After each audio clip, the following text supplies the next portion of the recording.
Hi guys, and welcome to my second episode, second episode of my YouTube channel. In short, I've named my channel Precious Gondwe. Precious Gondwe is simply a social entrepreneur, and you'll be able to not just catch up on social entrepreneurship, but a lot about empowerment. I'm big on women empowerment, but I think that everyone needs to be empowered. Human empowerment is very important, and I think we're living in an era and an age where so much is going on. And I thought, you know what, with a few nuggets and a few wisdom and a few things I've sort of picked up in my own personal journey, there's no other way that's better than to share it with the rest of the world. I hope you get to know me better today. And before I introduce different other topics to discuss on my channel, I thought I could have a short little sweet Q&A, drum roll. Call your friends to call your friends. Who is Precious is all about who I am, what I do, and perhaps what makes Precious. Yeah, what makes Precious. So do like, comment, and share. Founding partner, CEO, multi-award-winning lawyer of Precious and Partners legal practice, and leading corporate legal practice in Botswana, spreading to South Africa as well as Malawi. CEO of Precious Alua, an online store. President of Pan-African Game Changers, humanitarian or philanthropist. Who is this Precious? It's the question we have for you tonight or this morning, wherever you're watching from. Please do subscribe to the channel, like, and invite your friends and family and be part of the making of Precious. So this best describes Precious. Break it down for us, please. Thank you. I wear many hats, and it's interesting because this whole thing, like I say, it was never planned, not rehearsed, not pre-rehearsed. So I didn't know that a couple of years down the line, after getting my first degree, I'd be wearing so many hats. So it's very interesting because career-wise, I am obviously a trained legal practitioner, otherwise known as a lawyer or an attorney within the jurisdiction that I practice in Botswana. I am also a conveyancer and notary public, as well as an arbitrator.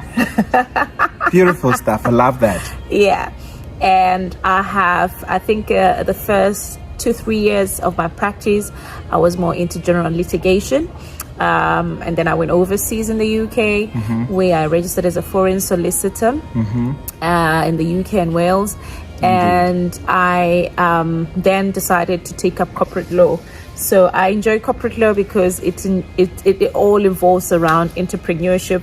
Because I'm an entrepreneur myself, everything about commercial law is everything transactions, everything business transactions, what the law says, what the governing law says, looking out for your client in the course of doing business. That's all it's all about, really. I enjoy that, but I also am a Pan-Africanist. I think that's very important. Right. Pan-Africanist. I am for the African people, the African continent, and I believe that Africa is where everything else begins. Africa is where we get the most in terms of just the natural resources. You know, we get the most minerals. You know, absolutely. We make the most agricultural crops across the globe, actually. Right. And of course, great weather. Even civilization, it's arguable it started in Egypt. Exactly. So everything about Africa is about the beginning. Yes. So for me, Africa is like my heartbeat. I believe in the people of Africa. I believe in their cultures. I believe in their norms. I believe in their way of style. And I also believe in the betterment of the manner in which our brothers and sisters relate with one another, because I think that it's important that we empower not just the men but also the women. Once the women are empowered, and the world becomes a better place for all. And how do we achieve that? By making sure that we become a voice. I like that. Yeah. You mentioned that you specialize in corporate law. Yeah. Does that mean you do not do criminal law at all? Okay, arguably, I've had a couple of my friends say to me, I think you'll make a great criminal lawyer. And yeah, I've done a few criminal cases before, bail applications. I enjoyed it. But my concern always, and I've always said, my concern always has just been the thin line between the law, criminal law, for instance, and just the moral turpitude, that the moral expectation of how human beings must relate with one another in a society. So the line is so thin that it sometimes kind of pushes me a little bit back in terms of criminal law practice. Especially that you are a very strong believer in human rights. Yeah. And it makes me understand why you have this narration. But do tell, would you say in future, are you going to do any challenge some of the current status quo in terms of human rights? They always say in Africa it's always in paper, but practically most of African laws they sort of like don't deal much with us. They were not having us in mind as black people. Do you think you're going to be one of those champions who will change the cause? I mean, it goes without saying that legal reform in Africa in the context of constitutions governing our people, most of our constitutions are arguably outdated, except I think the most recent in Africa has always been the South African Constitution. But most of our constitutions really speak to the lifestyle and the way of life of our people from back in the 60s and the 40s and the 50s. And it really does not as much incorporate our own African customs and cultures and a way of life. So as a result, I think that it goes without saying we're evolving. Things have changed with COVID. The way of life has on its own changed. Certain laws might need to be repealed. Certain laws might need to be relooked into, amended, updated. It goes without saying. And I love constitutional law. By the way, I am a cum laude student and constitutional law, and I believe so much in legal reform. And I think legal reform borders and centers around really the parent law in the country, or the law that upholds the country, which is constitutional law. So that will definitely need to be relooked at. And I'd be interested in working on just the different constitutions, because I believe there's a lot that needs to be incorporated. I like that. I like that. Keep subscribing to her channel and Precious Gondwe. Do like her on Facebook, Instagram, as well as follow her on LinkedIn as well. Just to change a little bit. Let's talk about fashion. Look at you. You're looking so nice. Your hairstyle changes every week. Not every week. I don't want you to talk about much of your style of dressing, but you decided to monetize it with the introduction of Precious Allure during COVID. Tell us about that. I think that we have to, by all means, start thinking outside the box. We have to start thinking multiple streams of income. I don't believe that you should have one stream of income, because if that one stream dries up, you might find yourself out in the streets. So for me, it was simply to say, okay, now that we are locked down and now that we're limited in terms of resources and making money, what is it that I can do, that I'm passionate about, that I could do with at ease without feeling too pressured or too pushed to do it, than to set up a store. I love looking good, and I think that confidence generally comes from looking good. If you look good, you feel good, and if you feel good, you're going to be good to the next person. So I decided, why not set up something that will be cost effective, something that will make people smile, something that will be affordable, something that anyone can afford to buy. And that's how I set up Precious Allure.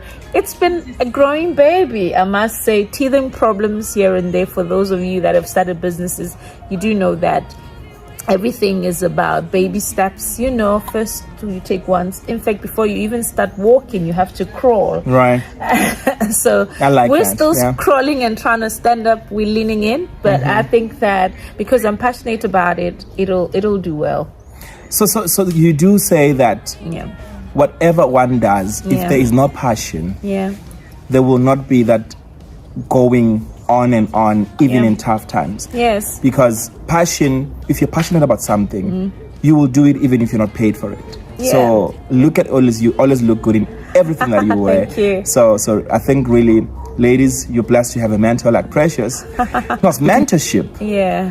Precious is the president of Pan-African Game Changers. Yeah. How many girls do you mentor? Yeah. My second question is, Yeah. how many girls have you empowered? Part A, Yeah. to go back to school. Yeah. Part B, Yeah. businesses that have been set up. Yeah. It's very interesting because I set this thing up about 4 years ago, and I think that we have come into contact counting. I think including those that have remained with us and those that have also gone to pursue their own purposes. But I think we've come into contact with over 400 girls globally. And that is not to say Botswana alone, that's just African women all across the globe, 400 women. And interesting enough, I believe in mentorship and I believe in empowerment. Yes. But I don't believe in women being raised to be dependent on someone else. Right. I believe in mentorship such that you can run on your own, because I think that it can also be dangerous to mentor and hoard. Hoarding says, I'm helping you grow, but I'm also keeping you boxed because I really am afraid you might fall, or I need to keep you. Or I'm within afraid box. you surpass me. Or you fly, yes. So I don't believe in hoarding. I don't believe in empowering and keeping people. I believe that if you've been empowered, you must also go and empower somebody else. And you don't really need to stay within my vicinity to empower, because as you can imagine, there's 400 women all across the globe. Some I've never met. Yes. Some I've spoken to, some we communicate via WhatsApp. But what we have also done is that we've set up the mentorship stream in such a way that every chapter or every country where we are represented, currently in 12 countries. Nice. And we're setting up Lesotho in the next 2 weeks, actually. Congratulations. Which will be the 13th chapter, if I'm counting correctly. Yeah. So I ensure that I empower the leaders within those chapters to empower the members within the chapters. Right. So you mentor for them to mentor. I like that. I empower. It becomes like a pyramid scheme of mentorship type of, which is a good thing. Pyramid. Maybe we don't have the right word, but she wants that it just draws down to every person. Because remember, I can't reach everyone, but I can have points of contact in every country that then bring people to this thing. These are leadership nuggets, eh? Yes. So once the leaders have been mentored, yes, they have the power and the capacity to mentor other people. Once the members have been mentored themselves, they can then mentor other people. Because the idea is not for this thing to remain with Precious. The idea is that even when Precious is gone, women will continue to uphold one another. Women will continue to empower one another. Women will continue to get hold of one another and ensure that they're not the direct enemies with one another, but they are sisters who work together with a common goal to ensure that we are effective in the marketplace, we are effective at home, in our villages. So to ensure we are effective in every sphere of our influence, and that for me is what is important. We've done so much. We've done different drives. We've put kids through school.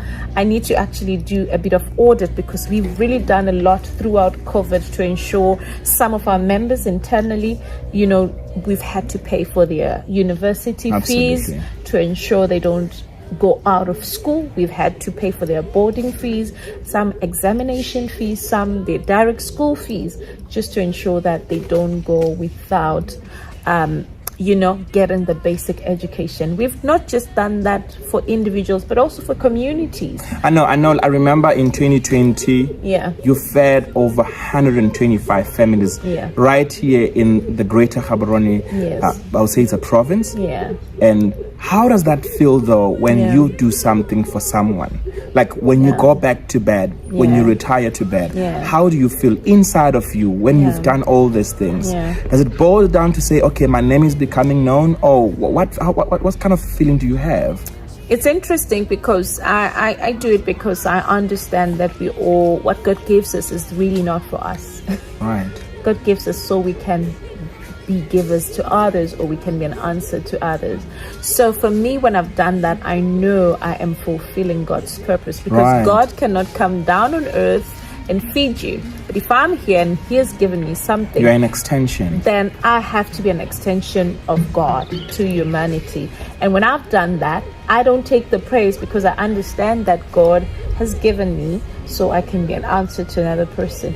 So you spoke about feeling famous or feeling big. It's funny though, when I sit down, I am overwhelmed, because there's people that still remember me from those reach outs, and some I don't, because when I give, sometimes I don't even take pictures, or I don't keep real memories or faces of people. But I've had a few people call me or inbox or email me, and they say to me, remember you did 1, 2, 3 in 2020, we still remember you from Wow. then, can you assist with this, or how are you keeping, or I've been praying for you. We did another reach out at Princess Marina, that's I remember. 2019 actually. Yes. And it was the same. I got a call in January the following year, and the lady said she had seen me at the children's ward. If you remember, we donated to young children. So there is an impact that happens. Yes. So it's very important that as a young person, you don't, breed a culture of hoarding things to yourself. Even the money that you say you are hustling, all the fame that you are trying to get.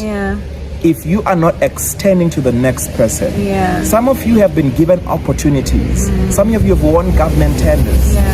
The difference between you and another person is that you've maybe hoarded and just bought yourself a car, a house, which is a good thing. You've maybe helped your family. But we are encouraging you in 2022 that you also help out your communities. Because sometimes it's those little things that you can do. Intentionally plan to say, okay, I can support maybe a family or two. You do not know. That family tomorrow will remember you and your name. And not just the name. I think for me, it's knowing that if I live here, my neighbor is not starving. Because it's easy to have an abundance and eat and give it to the dogs when your neighbor is actually struggling with some food or a morsel of bread. So, and it's easy to look at things from your perspective. But when you reach out and you do a lot of these charity work, you realize that another person will value that pair of shoes you don't think is valuable. Someone else will be so grateful that you brought a packet of, bread and tomatoes that otherwise you could have left to get rotten in the house and you'd have thrown them away.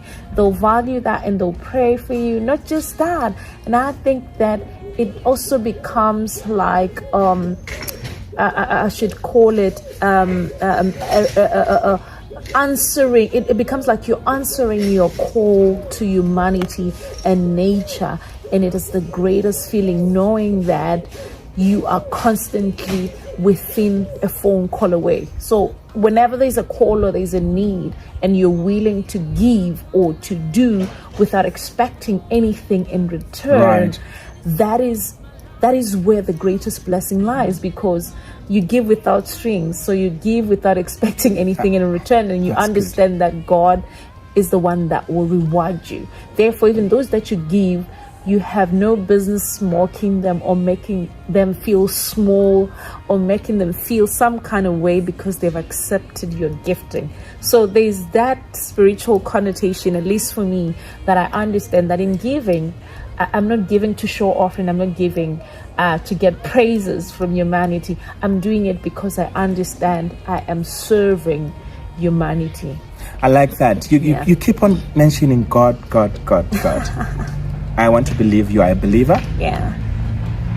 And one of your support structures is your husband.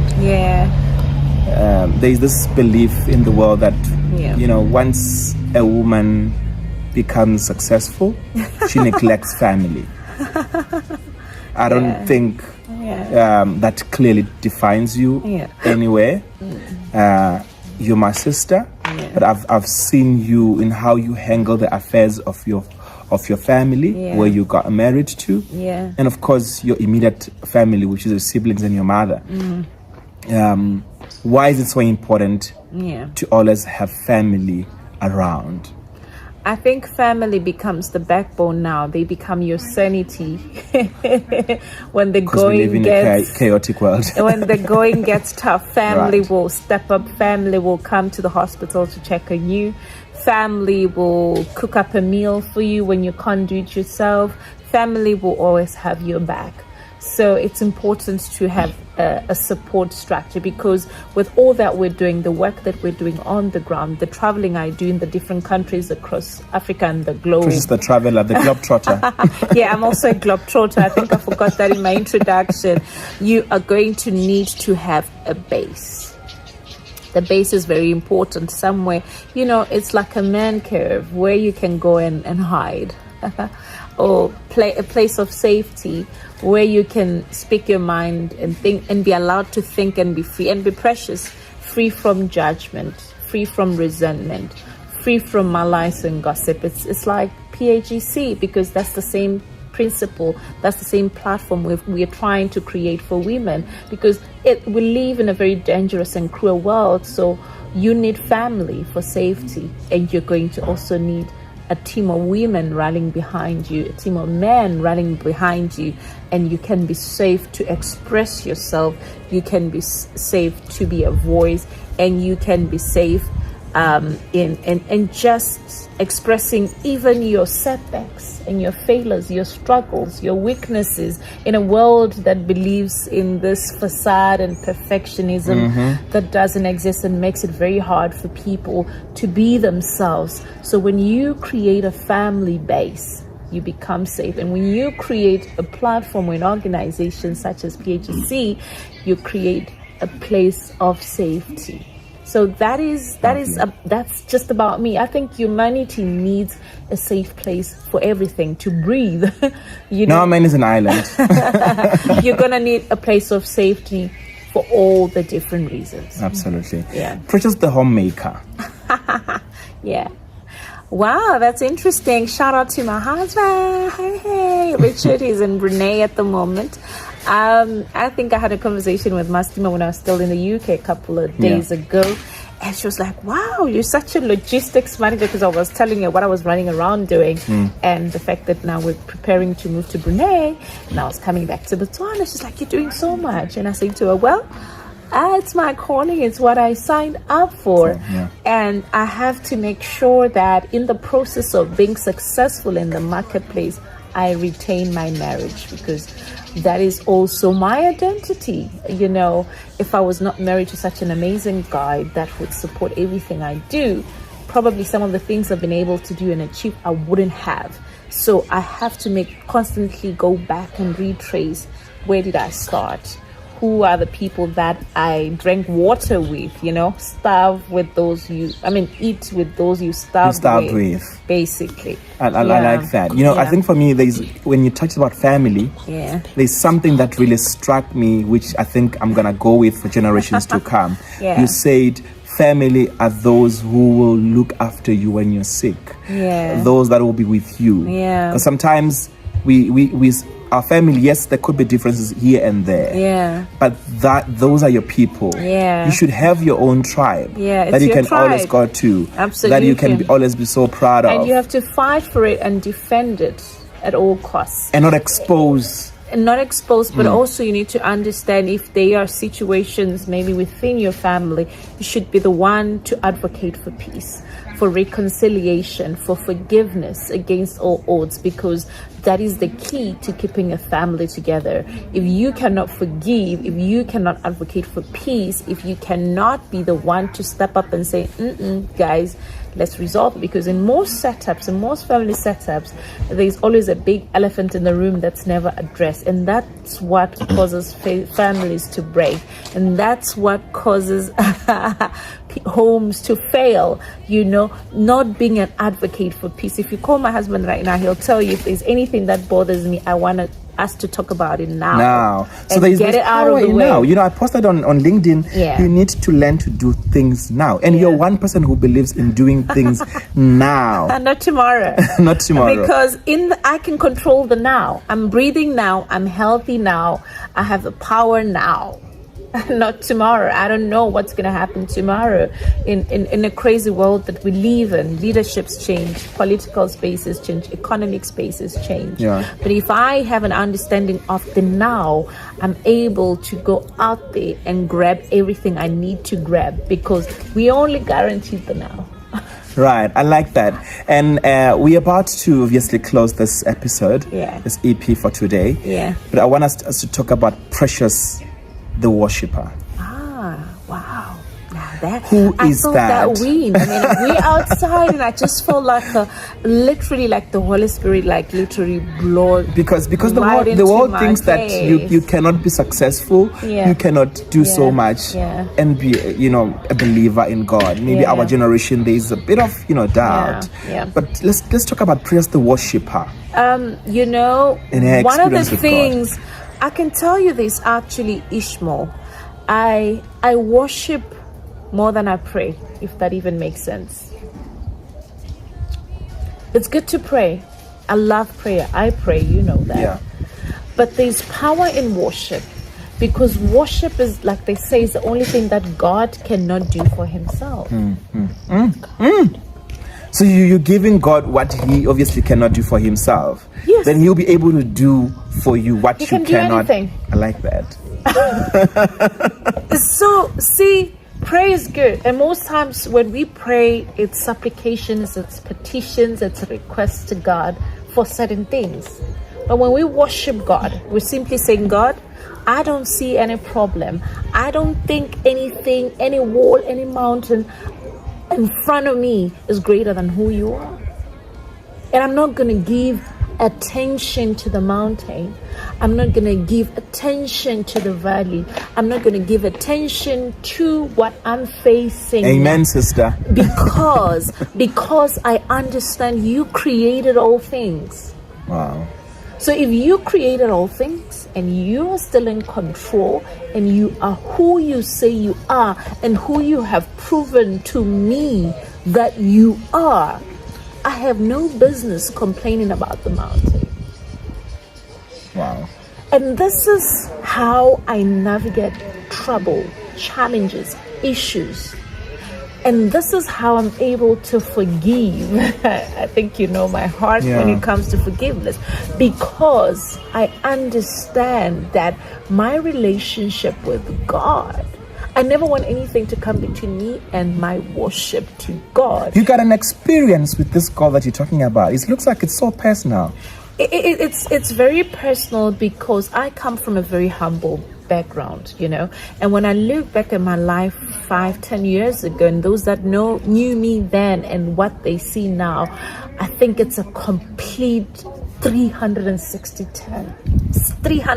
degrees turn, because I have seen God open doors for me that I never thought in my entire life I'd ever see open. I've seen God create networks for me. I have met and dined with the high profile people in different places. I have seen God provide solutions. What he did for the Israelites, parting the Red Sea type of thing, is what I've experienced in my life. So you're not self-made, you are Jesus-made. Of course. And I've seen Christ, I've seen God not just part the Red Sea, but roll the red carpet. Wow. So he didn't have to part the Red Sea for me to walk on dry ground, but he had to roll the carpet for me. Not another human being, lest I should boast.